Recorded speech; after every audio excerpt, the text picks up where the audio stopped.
All right, everyone.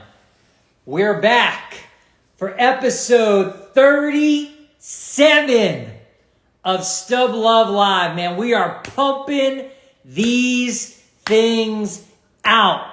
And we have a great guest tonight. We have Scott Foraker on. Let me see, he's joining. Let me get him on.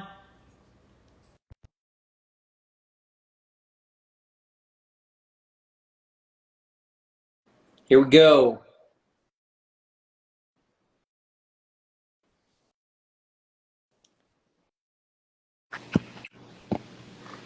There he is. There's Scott. What's going on? Much. How are you? I'm doing real well.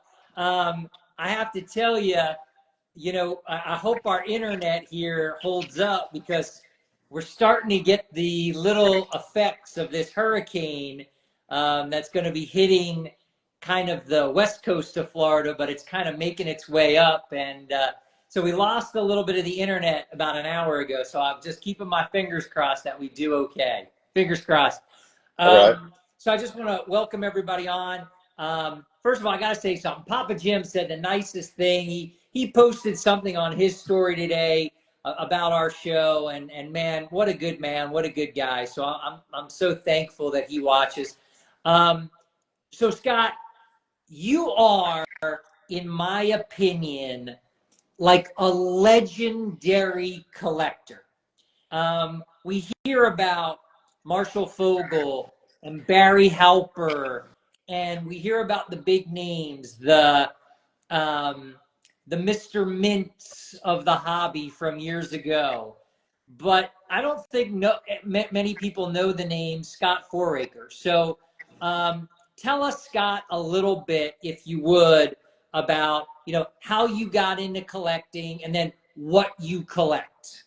Yeah. Well, first of all, thanks for having me, Howard. I don't miss an episode of Stub Love Live. I think you'd have to be a fool to miss an episode of Stub Love Live. Yeah. So thanks a lot for having me.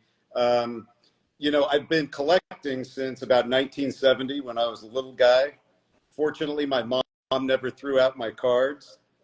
Kept collecting cards and did that through really the early 1990s. And then I got most of the cards I wanted, and I was fortunate to be able to do that. And then I wanted to get stuff that was closer to the game, that was more unique. And so I started branching out into game used stuff, and have had a lot of fun with that ever since.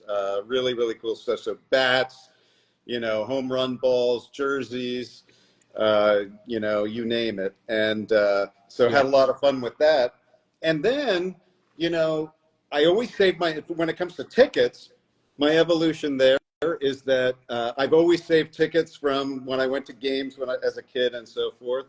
And don't ask me where they are. I'm not sure where they are. I know I have them somewhere, but I'm not sure where they are. And then as I started branching out into the game used stuff, I started getting companion pieces. So if I had a game used something, I'd say, hey, it would be cool to have a ticket to that event. And I was focused on, I'm mostly a baseball guy, although I love all sports and have branched out to other sports, in part due to you and to Sean and Mike Violi. And I'll talk about that in a second, but focused on baseball and historic baseball stuff, and and then just started getting cool companion pieces. So I thought that could be the focus of our discussion today, and I could share some things that might be of interest. So before we jump into it, Scott, let me tell people this. I'm gonna say this because it's true. It's true. There was a Holy Grail auction last night in New York City. Are you aware of this auction, Scott? Yes, I'm aware of all auctions. Yeah. So this was a live auction in New York City. It had, I think it was in Harlem actually, but it had Tom Brady was there, and Robert Kraft was there, and Michael Rubin. It was a Fanatics and Sotheby's live auction. I think it had 29 lots, and they They called it the Holy Grail auction. They served Wagyu hot dogs. And there were a lot of fancy people there, and it was very fancy. And let me tell everyone who's going to watch this, this isn't a Holy Grail auction. This is not. But some of the things that you are going to see here tonight, and it's just the tip of the iceberg, but what you all are going to see here tonight out of Scott's collection, in my mind, blow that Holy Grail auction away. Puts it to shame. So they can call it whatever they want. We're not serving Wagyu hot dogs tonight, Scott. I'm sorry. But you know, we're going to talk about some cool stuff. So let's kind of jump right into it. You know, you talked about the companion pieces. You got into tickets because you kind of wanted to start doing something more. Yeah. You know, you had the amazing game used jersey collection, game used bat collection, card collection. Yeah, Tom's drinking martinis, so good for Tom.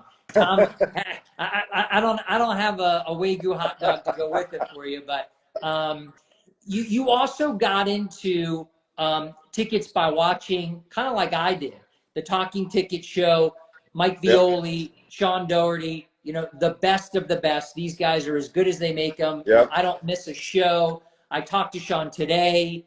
You know, I try to stay in the loop because they've got so much insight. You start following the top 100 ticket list too, and you say to yourself, I'm going to build the top 100 ticket list. I'm going to collect all 100 on the list. Now, I got to say this to you, Scott. I mean, there are some that are incredibly tough, probably pop ones, but I think you're the furthest on the list. How many of the 100 do you have? 86. Wow. Wow. And do you know of that 86, the, I guess, what, 14 that you're still missing? Mm-hmm. Do you know how many of those are pop one that we really haven't seen, so they are going to be probably more difficult for you to obtain? Probably like 10 of the 14, something like that. maybe 8 or 9, something like that. I know who has them too. I know the people that have got, and they're not letting go of them anytime soon. So, and they're great collectors. And I've really, Howard, in addition to you, met some other great collectors. I mean, Sean was the one who first really got me interested in tickets. We met a couple years ago at the National, and I've known Jamie Bzinski for years. Yeah. And great guy who also got me interested, Mike Violi, yeah. Right, with Talking yeah. Tickets, and then you with Stub Love Live. Yeah. And I mean, it's a great group of people, as you know, Howard. It really is, and I feel blessed to have been connected to a whole new group of people that I'm really enjoying. And as you know, that's part of the fun of this. It's not just the artifacts themselves, the items themselves. It's the connectivity with, you know, other great guys. And so I'm really enjoying it, Howard. I really am. And I thank you and Sean and Mike for providing the content necessary to connect and interest collectors. And for me, it's been great inspiration to expand my collection from primarily, you know, cards and game used to companion tickets, and then full-blown ticket collector. And I consider myself a full-blown ticket collector now. Yeah. So many thanks to you, to Mike, to Sean, to Jamie, to others that have really inspired me and gotten me interested. And I'm really excited about the whole venture. So let's go ahead and let's kind of jump into it. Before we go through, Scott has some things he's going to show us, which I got to tell you, I just think they're just spectacular. 2 quick little stories about Scott. I really got to talk to Scott for the first time at the meetup at this year's National in Cleveland. And when I tell you, and I know he's on the show tonight, I'm not blowing smoke, I'm not doing it. My buddy Rob Pagan and I, we talked to you at the Butcher and Brewer for a while. And it was really the highlight, listening to you it was the highlight of our experience at the National. Your passion, your enthusiasm, seeing kind of your success, the story, really meant a lot to us and kind of, stuck with both me and Rob. So we were so pleased and so privileged to have the chance to talk to you, that I said to you, you've gotta come on the show. I don't say that lightly. I mean, I've met a lot of people. I've done a lot in my life. So it really is pretty meaningful to me. Another quick little story about Scott, and then we'll jump into this. He was showing off a new ticket to me. We were talking, and he texted me, "Hey, I got this new ticket." I think it was the I think it's 71 All-Star game where Reggie Jackson hit the light tower on the top of Tiger Stadium. Am I right? It's 71. Am I correct? Yes. Yeah. Yes. So Scott's showing me the ticket. He shows me a picture of it, and it's signed, Reggie Jackson hit light tower on the, home run, or I think it was light tower home run he inscribed. It was really nice. And I said to Scott, I'm like, that's an awesome ticket. And I've always really wanted to kind of get Reggie to sign one of those for me. He's like, well, let me show you this. And he shows me the jersey, the A's jersey that Reggie Jackson was wearing in the 1971 All-Star game. So as cool as the ticket was, it was kind of a little bit of a companion, I should say, an understatement to the jersey that Scott had already had in his collection. So let's start right away here, Scott. Let's not keep anyone waiting. So number 60 on the list, Scott, was Ripken passes Gehrig. So it's the streak. It's game 2131. Now wait a second. This has never happened on Stub Love Live before. We are getting real serious when I see white gloves come out, man. Wow. So we're really So Howard, I actually took an archival class seminar at the Baseball Hall of Fame. They offered it several years ago, and I went with a buddy and learned a lot. And one of the things I learned is what they do is, then they teach you, is when you're handling these historic artifacts, right? To not transfer the oil from your skin to the artifacts that can ruin them and damage them over time. And so, and Howard, believe me, the discussion we had at the National was my pleasure and my privilege, and I enjoyed it as much as you did, believe me. And I consider myself a temporary custodian of these really special artifacts. I mean, we all are. We can't take it with us, can we? So I just feel so blessed and so privileged to, have the opportunity to own, to hold, to look at some of these cool things. So I try to treat them well too. Okay, so let's jump into it. Number 60. Yep. Ripken breaks Gehrig's streak. You are going to show us a couple of things. One, you're going to show us the ticket. So right. There's a lot of these floating around, so it's not that special. But here's a signed one signed by Ripken, and one unsigned. So they're cool tickets. Agreed. I still love them, even though they're plentiful. Right? Yep. They're still super cool. And right, who doesn't love Cal? Right? Howard, you were telling me yesterday that how the years that you've known Cal, yep, and your interactions, and gee, I was not surprised. Yeah. So the other thing that I was going to show you, that's this is the bat. So first I have to preface this by, us bat collectors for years were incredibly frustrated that no Cal Ripken bats came in. Very few trickled out, far less than most players. And it really frustrated us bat collectors over the years. And it turns out that's because Cal was keeping all of his stuff, his bats, his jerseys, his cleats, his everything.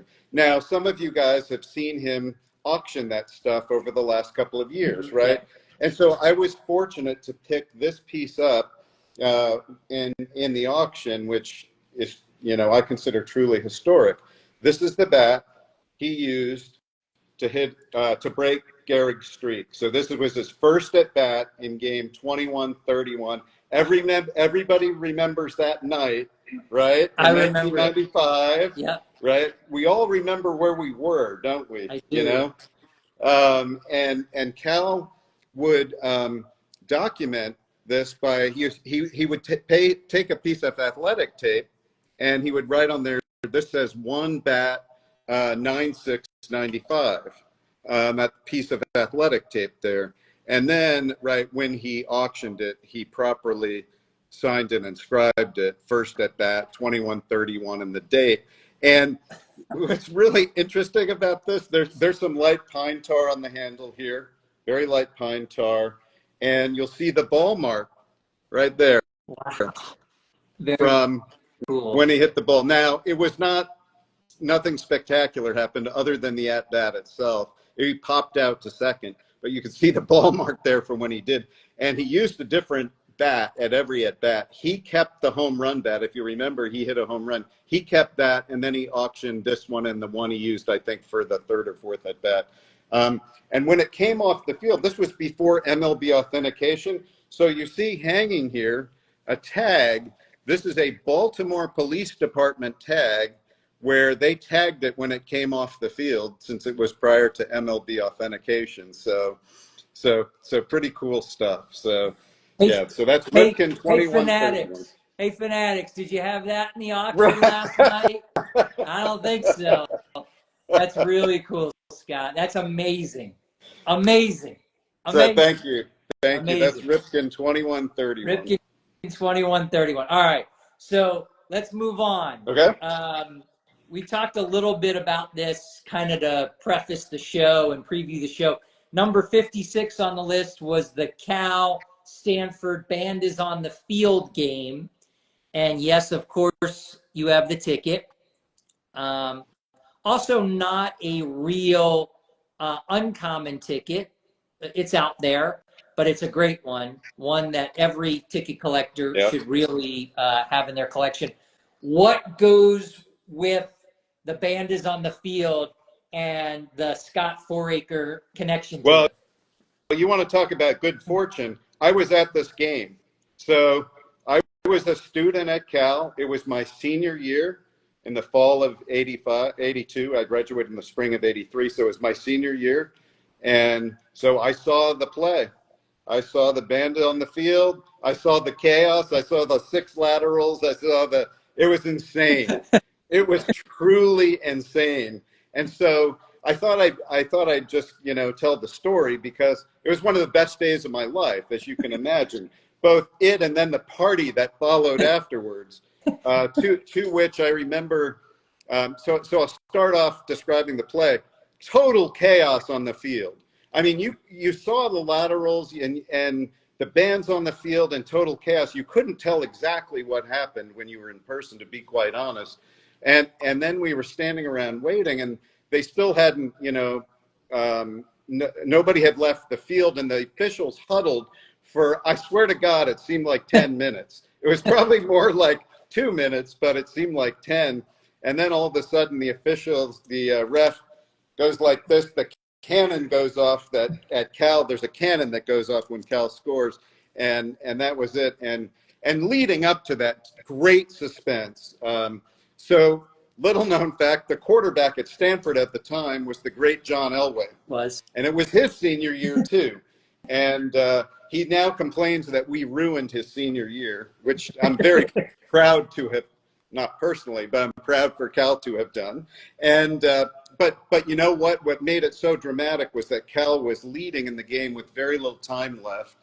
And Elway did one of his patented drives, right? You guys have all seen it, right? When he was in the patented drives. And I can distinctly remember, my facts may be a little off here due to the passage of the years, but I believe it was a 4th and 7. They were down to 4th and 17.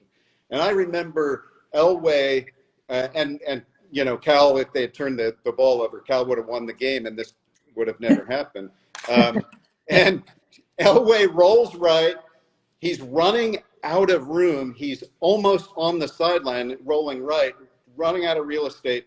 And then all of a sudden, he stops on a dime and throws this freaking bullet, you know, that was like 25 yards, like on a rope. I mean, on a rope. And of course it was complete. Stanford marched down the field, scored, and left Cal with whatever it was, 4 seconds on the clock, whatever it was, resulting in the play. And I'll share with you a little known fact.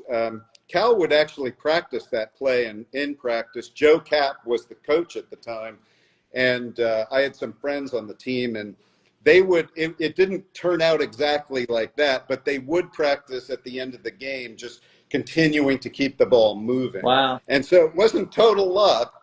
And another not well-known fact that's quite interesting: the guy who first touched the ball for Cal, who made the first lateral, was the guy that scored the touchdown. So he got he touched the ball first, made the first lateral, and then got the last lateral, and then ran over the trombone player in the end zone. Great, great.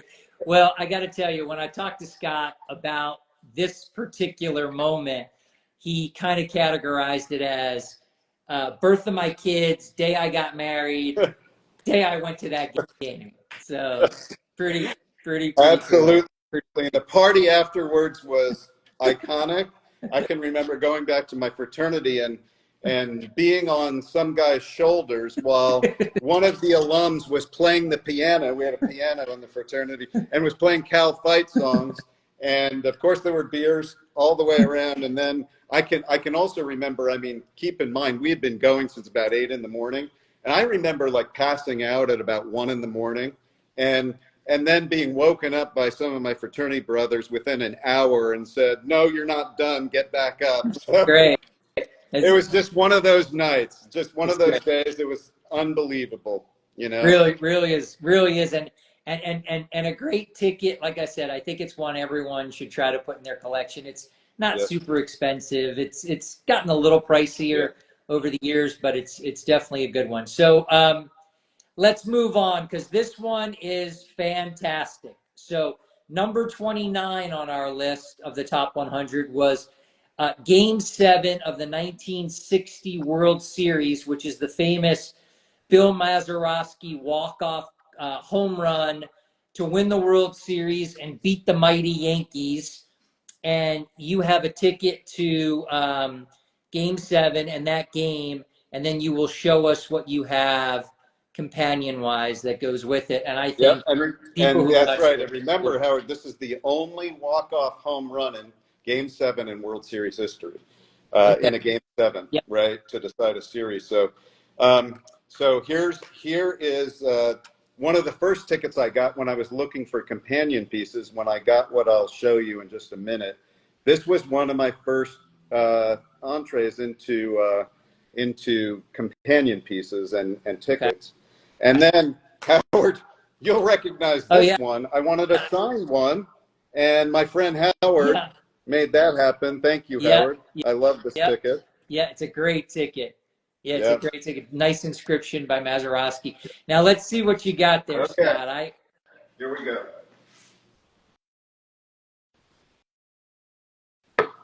These, I'll try to get them on camera. Right. Yeah, don't These are the cleats that Mazeroski was wearing when he hit the home run and touched home plate. Unreal. So he had them bronzed. He had a friend. He just kept the stuff. He didn't really, he wanted to keep it, but he didn't think much of it. And he had a friend who said, "You should get those bronzed," right? And he got the bat and the cleats bronzed. And, he, as he got up there in years, maybe a dozen years ago, he auctioned them, and I was happy to get that. The bat, I wanted the bat too, but Thomas Tull got that. So, and now is in the Pittsburgh Hall of Fame, I believe. He donated to Pittsburgh Hall of Fame. And someday these will go to the Baseball Hall of Fame. I'll donate them. But for now, I'm having fun with it. What a stunning piece. Those are just crazy that someone has a collection where these things are maintained. All right. So if that hasn't blown you away, This will really blow you away. So number 28 on the list, Scott, is the George Brett Pine Tar game. We all know it very, very well. Brett hits the home run, and Billy Martin says that his bat is illegal because he used too much pine tar. You have the ticket, and you're going to show the two, ticket. actually. I have one signed by George Brett. Yep. Very cool. And this one's super. This is a full. That's a stub. Here's a full, and it's signed by George Brett. George Brett and Billy Martin. Oh, wow. Who of course started the whole thing, right? That's crazy. You know, Scott, I've never seen one signed by Billy Martin. Yeah. I only know of one other one, and I actually had this authenticated and graded at the National this year. Howard took advantage of that special. It was ungraded. So thank you, Matt Fuller, for authenticating this, and yeah, so super cool. I love it. Yeah. I do have a third ticket somewhere, which is the ticket that accompanied what I'm going to show you in a minute. Okay.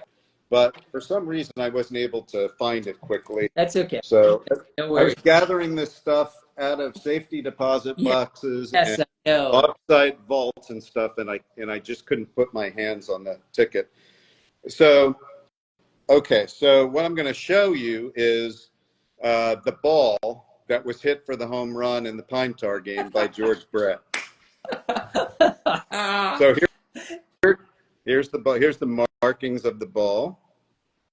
Unreal. And this ball has a videotaped evidence. This was part of Barry Halper's collection, and the reason he got the ball, the way he got the ball was he first got the bat. And then I'm going to show you the inscriptions in a second, but just to finish the story, he first got the bat from George Brett. He paid George Brett $10,000 for the bat. Barry was a part owner of the Yankees and had connections both as a big collector and one of the original game used collectors, and also he's part owner of the Yankees. So he got hold of George and paid George $10,000 for the bat that he used to hit the Pine Tar home run. Later, about a week later, George regretted selling it to Barry, so asked Barry for it back, and Barry reluctantly agreed to give it back, and instead George gave him some other bats and balls that he'd used for other important moments. So then, like a week or two later, Barry tells this whole story to Billy Martin that's on videotape when Billy came to view Barry Halper's collection at his home, and so I've gotten this story from that videotape.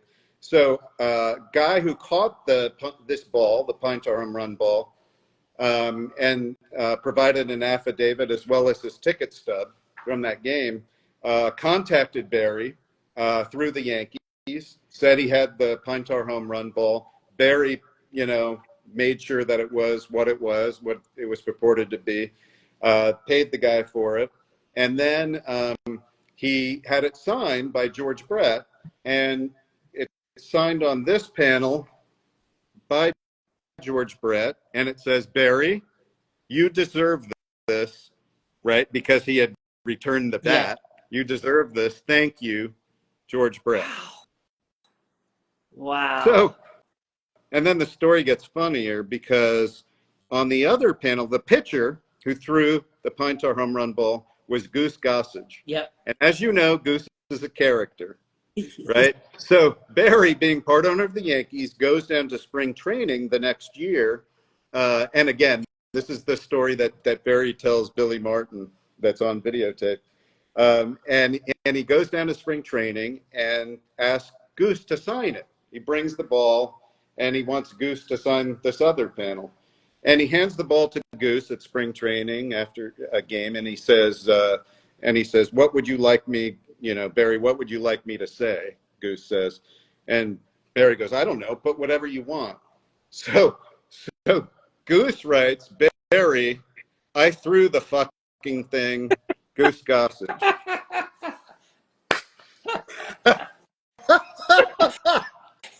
I mean, you can't make this stuff up. It's just too good. You can't make it up. Goose is such a character. It's hilarious. Scott, that is so that is like really historic. Um, I mean, that is mega cool. Um, it's not a Shohei Ohtani purple prism refractor that they created in some printing press. That's history of the game.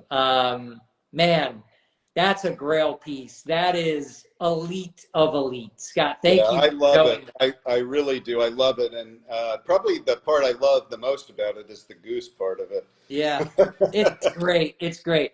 Um, tough, tough to beat that Right. one. Yep. Um, tough to beat that Yep. one. You've got so many great things, but if we could, Scott, we'll move to number Yep. 22, which was the Joe Montana to Dwight Clark, the famous catch game, and you have a ticket to the I game. have two. I have one signed by Montana, and the other's unsigned. So again, not a rare ticket, but super cool, right? We all remember where we were for that game too, don't we? Yep. And that historic run of the 49ers. Now, And now you I'm know, I'm I'm going to jump in a little bit here, Scott, because yep. I want everyone to realize this. So, if you haven't heard the call of the catch for a while, it's probably worth after the show just throwing it on YouTube and listening to it because it's a very famous voice that is one of the announcers that calls the game. And Yep. of course, when you think of an incredible moment in sports, you think of Vin Scully. And Vin Scully actually called the game. Scott, what do you have from the game to Yeah. show us? So most people don't know that, Howard, that Vin called the game because, of course, we think about him primarily as a baseball announcer. We do. So, Yep. but he was a terrific football announcer and golf announcer too. Yep. Right. Yep. So anyway, what I have, and what I'm going to show you here was a retirement gift that the 49ers gave to Vin Scully when he retired. And I don't know how well it's going to show because it's freaking giant. It shows pretty good. Shows pretty good. This is a photo of that play. You see Montana running out of real estate there, making the throw and the catch, and so they've inscribed it to Vin, personalized it. Joe Montana's inscription says, "Vin, the call never gets old," and Dwight Clark is actually, he says he's inscribed it the catch 11082, and to Vin, it says to Vin. He diagrammed the play over here. Yeah. Then it put the catch 11082 and signed it. So, yeah, kind of a cool piece, then really cool of the 49ers to remember Vin like that and give this to him as a retirement gift. Yeah, that's awesome. So, a personalized gift to Vin Scully from the 49ers when he retires, kind of in thanks for announcing maybe the greatest game in 49ers history, or one of the greatest moments in sports history, in football history. And I know Papa Jim is a Cowboy fan. That does hurt, but you should still watch. You should still relive it on YouTube because hearing Vin's voice, a lot of people don't realize it, Scott, and it's pretty cool. It's pretty cool. So the next item that you have, Scott, is just terrific. Number 13 on the top 100 ticket list was the Miracle on Ice, the 1980 Olympic team. No one thought they were going to be able to do anything. They go out, they beat the Russians, which was just unheard of, and then ultimately beat the Finns for the gold medal. People, I don't think, realize that. But the story, a lot of people now think about Michael Ruzioni, but they don't know the real story. Scott, show us what you got and tell us the real story. All right. Thanks, Howard. This event meant a lot to me too. So I was a freshman in college, and I can remember being huddled around a black and white TV about this big with a couple of my fraternity brothers, and we're watching the game and just blown away by it. So here's a full ticket. Most of the tickets are full, as you Yep. know. but super cool. They're super cool looking. Super. Eventually, I'd like to get one signed by Craig and Eruzione. Yep. And here's a little prop to go with it. We got it. Little prop to go with it. Now, I've always wanted, something special from that game. And probably, a dozen years ago, 15 years ago, I got the chance to do that.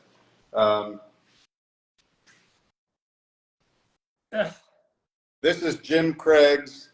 Jim Craig was the goalie, remember? I do. In that game, this is his stick from that game. His stick. So Jim Craig's stick from the Miracle on Ice game. Scott, I don't think it gets much better than that. To me, I'm not sure, but it may surpass the Pine Tar ball for me.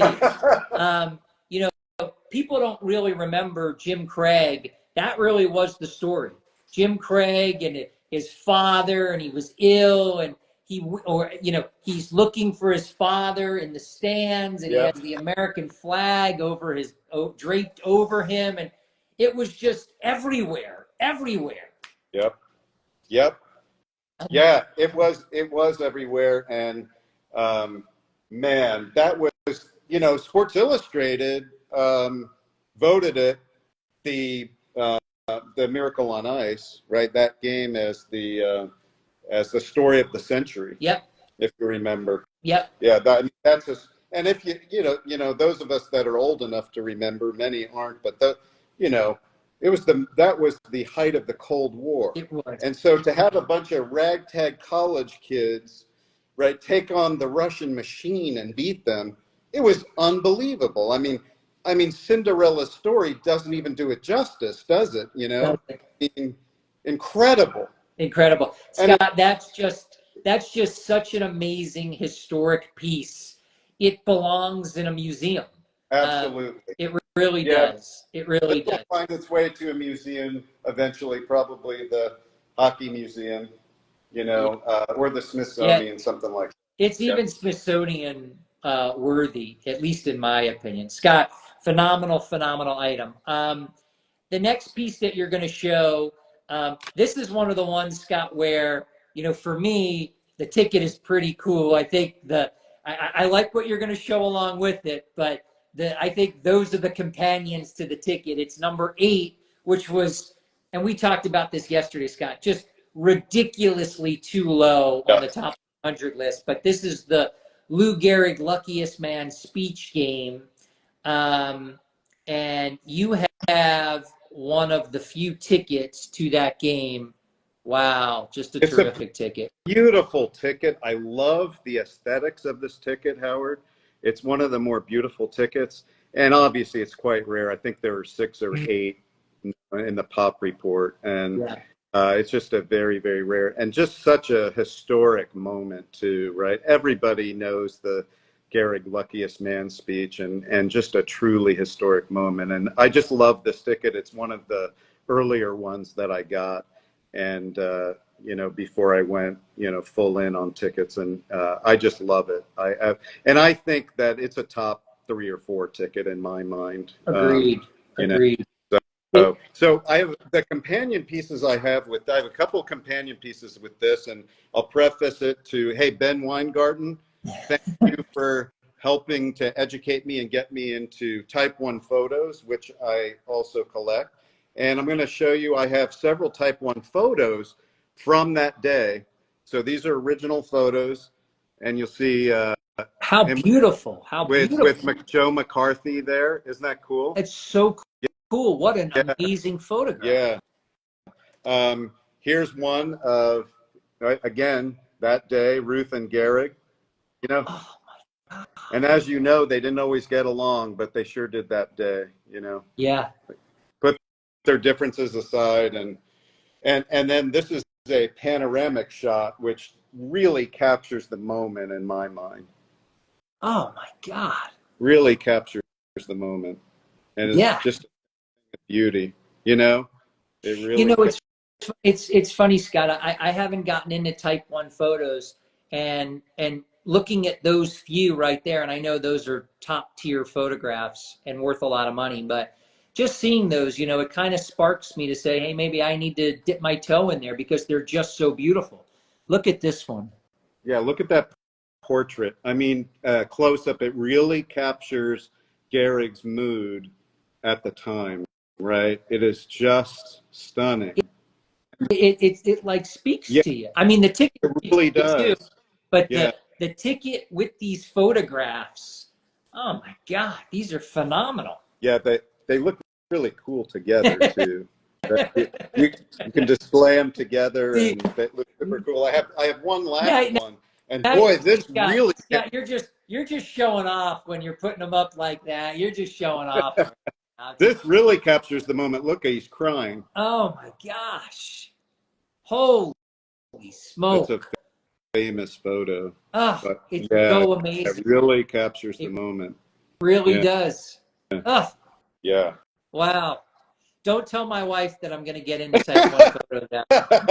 She may actually walk out the door. No, I'm just kidding. I'm just kidding. Scott, phenomenal. And as much as I love the ticket, and I really do, and it's a Mount Rushmore ticket on, you know, on my Mount Rushmore. Those photographs were terrific. So let's move on to number 6. Yep. I mean, I could do this with you all night. Me Scott. too, Howard. I love this stuff. I could talk all night about it, but I know our time is limited. Number 6 is Willie Mays The Catch from the 1954 World Series Game 1. You're blessed to have not only a ticket, but I believe you also have the signed version of the ticket. Which I have an unsigned version and a signed version that I was lucky enough to get. There's only 8 knowns that have been authenticated, I should say, by PSA, signed version. So it's pretty rare, and so it's cool. I love the way it looks, and I love the aesthetics of this ticket too. I think most of us do. So what again, I just want to tell everybody, I know there was a big thing last night, and I know there was a lot of famous people there, you know, actors and rappers and you know, a lot of stuff, but Scott, show us what you have. I challenge Michael Rubin. Challenge these guys. I challenge Sotheby's. This is a bat from the 54 World Series used by Willie Mays. A gamer from that series. So, and it's so I have to explain to folks that may not be familiar. Starting in 1949, Hillerich and Bradsby started. They provided 2 special bats for World Series and All-Star games to each player, and sometimes, and they're specially branded. So this is branded World Series 1954 Mays, Yep. and then it says New York Giants. So it's branded differently and specially for, and there were 2 provided to each player. Now, some of the players didn't use them. They considered them souvenirs, and they would just continue using their regular season gamers. But some, and Mays was known to do this, and Mantle was known to do this, and I have some of their bats, as do others.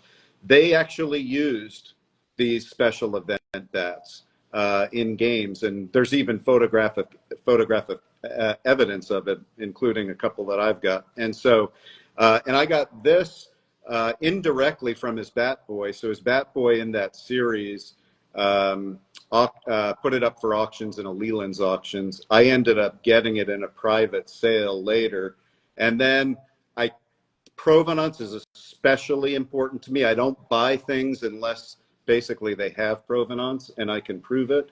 And I tracked the guy down. I tracked down the Bat Boy when I bought the bat in a private sale. Got the whole story from him as well as a letter of provenance.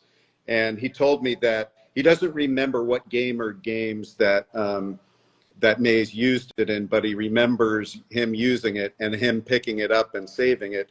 And you'll see there's a big crack right here. Yeah. That runs about mid-handle here. Yeah. to the center brand.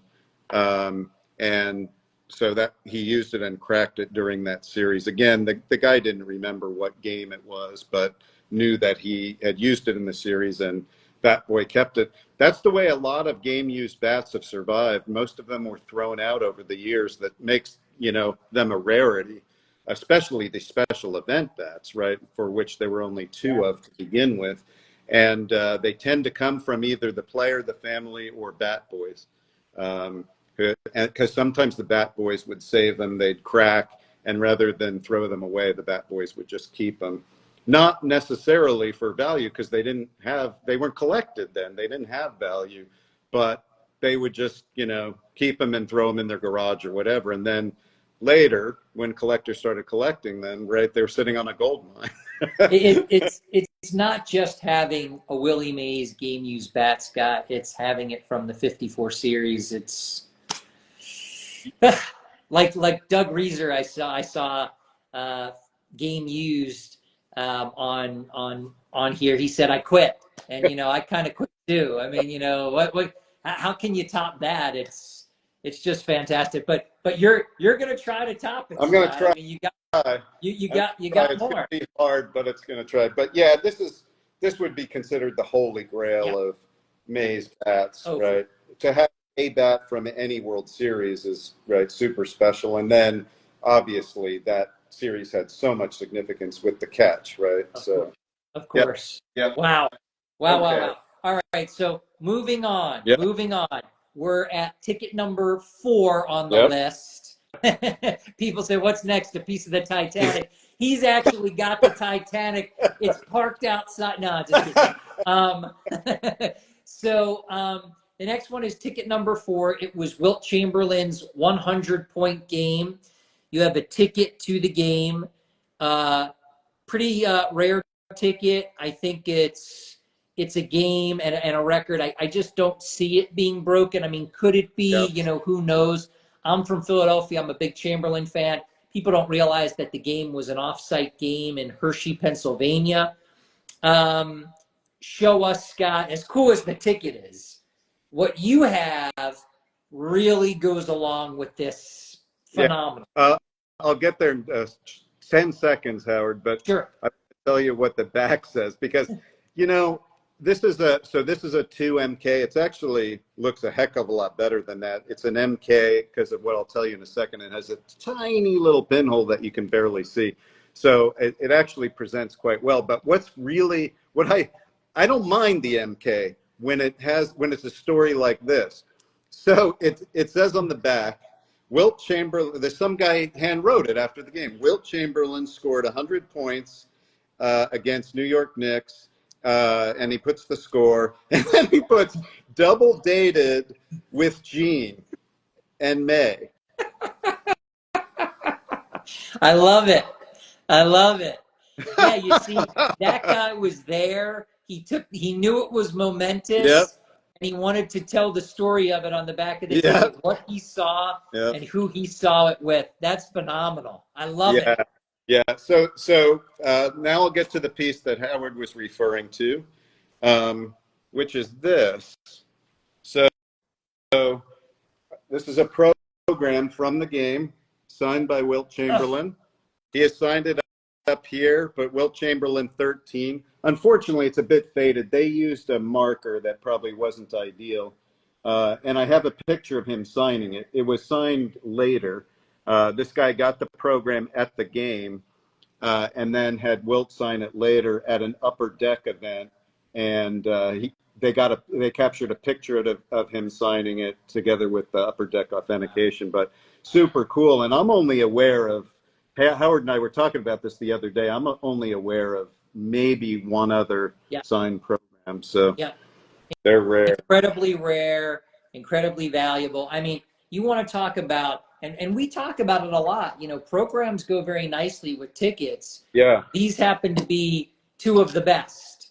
The program with the kind of, with the signature, which is just beyond rare and beyond ridiculously collectible. And then the ticket with the story on the back. I mean, it was meant to be, Scott.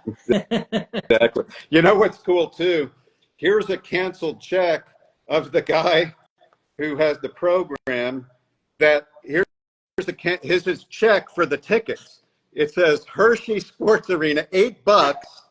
Hershey Sports Arena, canceled check that he wrote for the tickets.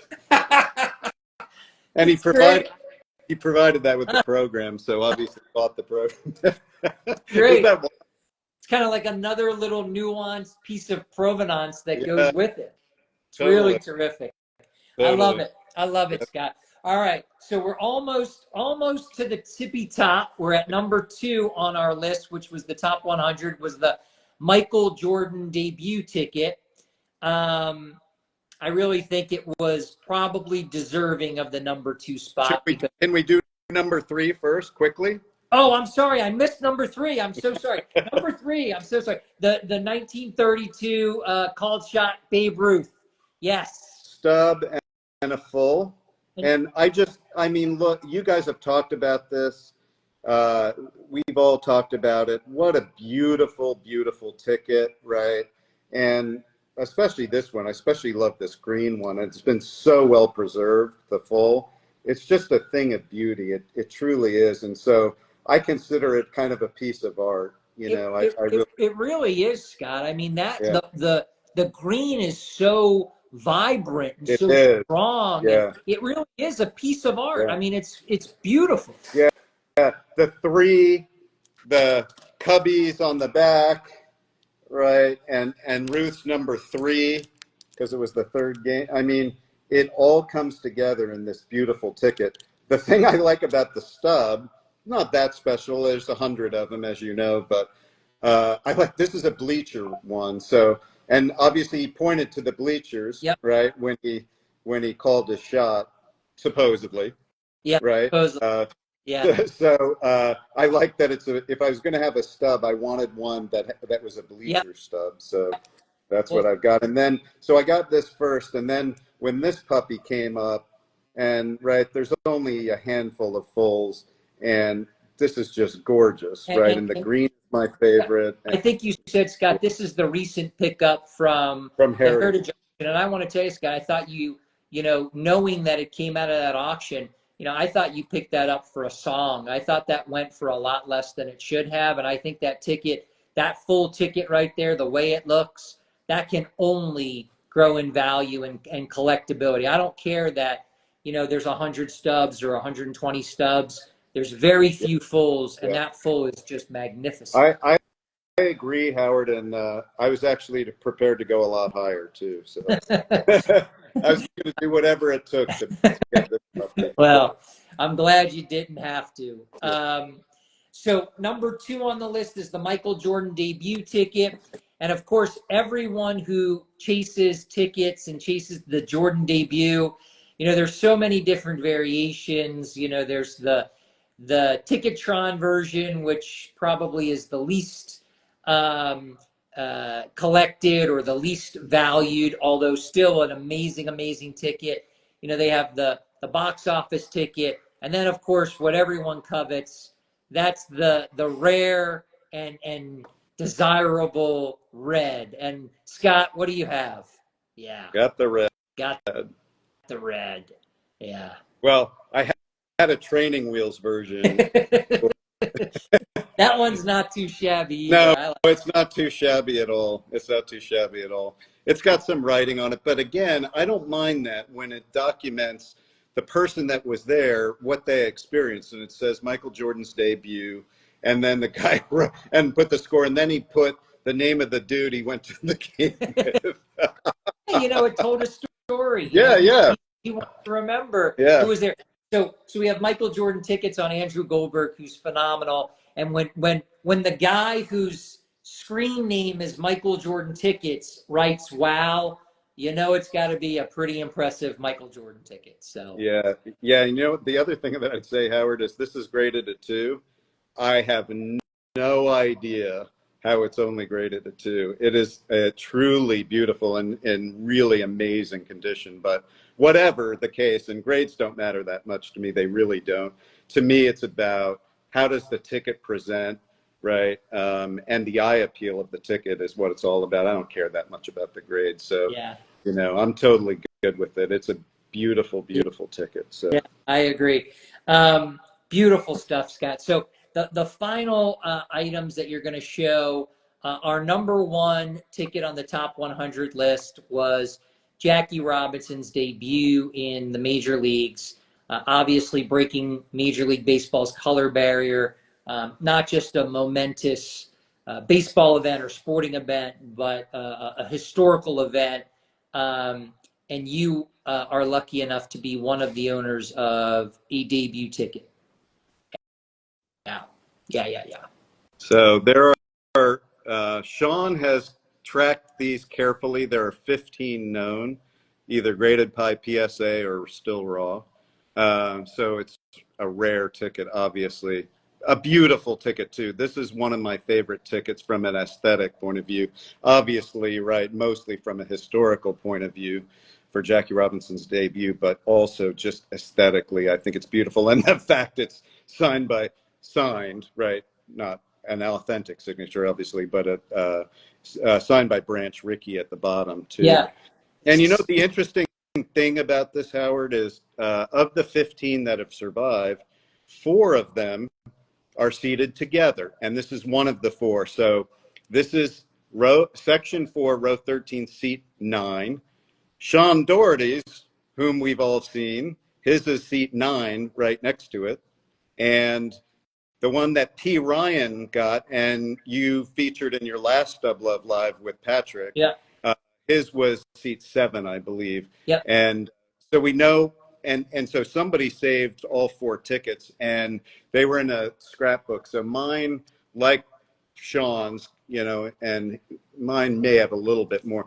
There's a little bit of glue residue on the very bottom. Yep. You know, it's in beautiful shape, but at the very bottom, there's a little glue residue where it was obviously, right, all of them were put in a scrapbook of some type with a light glue, I would say. And then, right, the glue, they came at it. And, Yeah. you know, they're all 3 of them. I don't know where the 4th one is, Howard, but all 3 of them are beautiful. And, you know, hats off to Patrick and Heritage for what they did to his. I mean, that's phenomenal, right? Yeah. To turn that into and to get that cardboard off that was on the back. Yeah.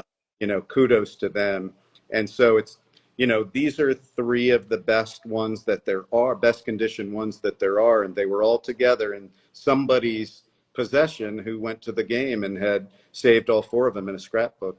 Phenomenal. It's phenomenal. So having what we all, I think, would consider to be the Holy Grail. See, we're gonna steal it again. The Holy Grail of tickets. What could you possibly show that would be worthy to stand next to the Jackie debut? So when Jackie was called up, he took a famous picture of him still in his Montreal uniform. So he had just been called up, and he's entering the Dodger clubhouse. And as you can tell, he's quite happy. This is a Type 1 photo, a very famous photo, Type 1 original photo of him as soon as he's called up, right, entering the Dodger clubhouse. How classic is it that it says keep out too, right? Adding to the irony of it all, right? It is, yeah, it really is. You can see he's really happy, flashed a nice smile for the camera, a nice wave. And I just love this photo. I mean, it really captures me in the moment. And not only me, so the Dodgers have taken this photo and blown it up hugely and put it over, and it's now over as the entry to the clubhouse, to their clubhouse. You'll see a huge version of this picture as you enter the Dodger clubhouse.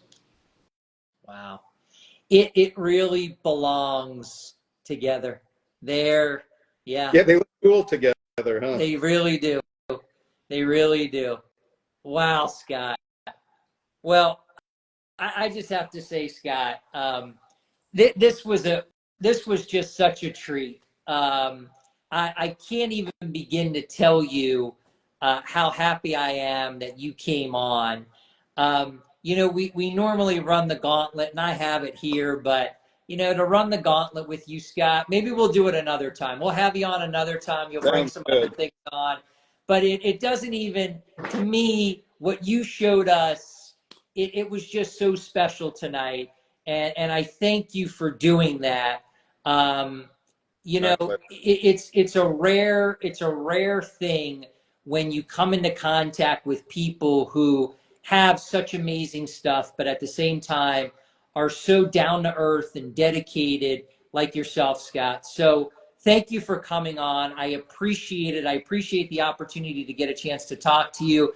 I'm so thankful that we've built this little relationship because, it's just good for collecting. It's good for the hobby. And it's just very special to me. So thank you so much for coming on. I know you don't like to do a lot of these. You don't take this stuff out of the vaults very often, Right. and you were kind enough to do that. So thank you again. Well, I think the world of you, Howard, and that's why I did it. And I think we're so fortunate to have you be the ambassador that you are for ticket collecting. And right, it really has inspired me, as I said, you and Mike and Sean, and then others, right, that have added to my collection, like Justin, like Jamie, and others, right? Yeah.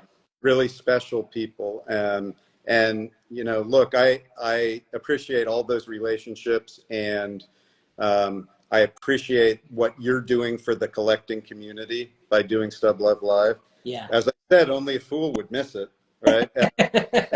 Well, And so really, thank you, Howard, for everything you're doing, and and it was my pleasure. And have a nice evening. yeah. Episode 37 was a great one, guys. It's something that I'm going to watch and rewatch and rewatch. So again, thank you, Scott. Have a good night. Be well. Take care.